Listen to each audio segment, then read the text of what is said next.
Demain nous appartient, spoilé. Raphaël veut couvrir Camille. Charlie propose à Gabriel de faire un restaurant ce soir, mais ce dernier à court d'argent, refuse. Maintenant que Timothée est retourné chez son père, il doit payer le loyer seul, et c'est compliqué. Il cherche un coloc, mais n'en trouve pas. D'un autre côté, Gabriel n'a posté aucune annonce. En effet, il ne veut pas de n'importe qui chez lui. Il lui faut quelqu'un sans prise de tête, sympa, cool, comme la fille qui est devant lui. Dommage, Valentin aborde cette fille avant lui. Un peu après, Charlie présente Valentin qui cherche une coloc à Gabriel.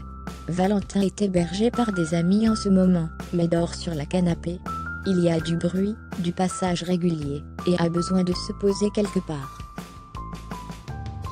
Une fois la saison terminée, Valentin compte faire de l'intérim, et n'aura pas de problème pour payer le loyer. Gabriel précise qu'il cherche quelqu'un sur la durée, pour être tranquille. C'est ce que cherche Valentin, et le loyer lui convient.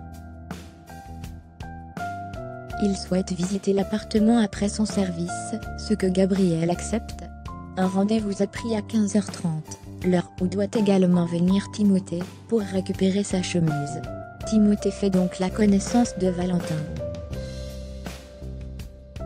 Valentin est emballé par l'appartement et souhaite emménager dès aujourd'hui, ce que Gabriel accepte.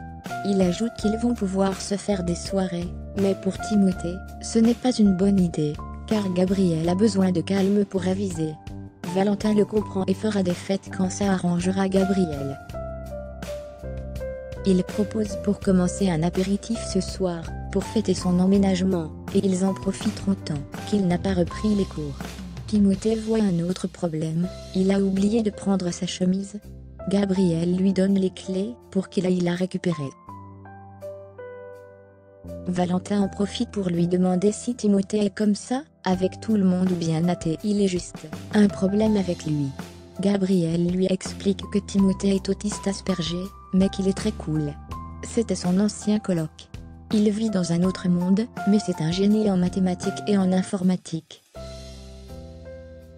Quand Timothée est seul avec Gabriel, il lui dit que ce n'est pas une bonne idée de vivre en coloc avec Valentin parce qu'il n'a pas une bonne situation financière, et il va l'embêter dans ses études. Gabriel lui répond qu'il a une meilleure situation financière que lui, puis l'invite à venir avec Elsa, pour faire sa connaissance. Valentin emménage puis demande à Timothée de l'aider à monter quelques affaires, ce qu'il refuse, puisqu'il a déjà les mains pleines.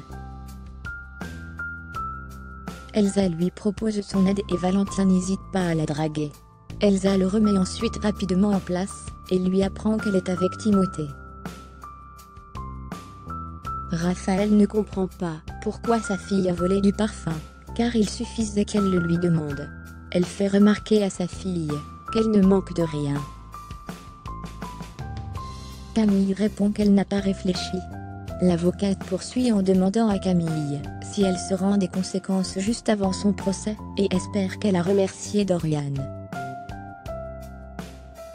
Camille promet de ne pas recommencer, et admet qu'elle n'en aurait jamais parlé à sa mère, car elle avait très honte pour le faire. Elle en veut à Maud de l'avoir dénoncé. Elle ne veut pas croire que sa sœur s'inquiète pour elle.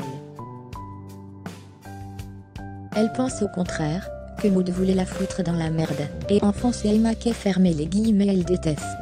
Raphaël précise à Camille qu'elle parle de sa sœur comme d'une ennemie, alors qu'elle s'entendait si bien avec. Camille dit que Maud a changé depuis l'arrivée d'Emma à la maison. Raphaël pense plutôt que c'est Camille qui a changé, et que Maud ne cherche qu'à la protéger, et voudrait peut-être passer plus de temps avec elle.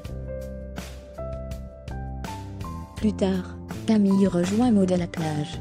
Les deux sœurs parlent à cœur ouvert, et sont maintenant réconciliées. Au sujet d'Emma, Maud ne la déteste pas, mais a peur qu'elle entraîne Camille dans ce connerie. Cette dernière sait trouver les mots pour rassurer Maud. Emma est une fille bien, il faut juste apprendre à la connaître. Maud promet d'essayer.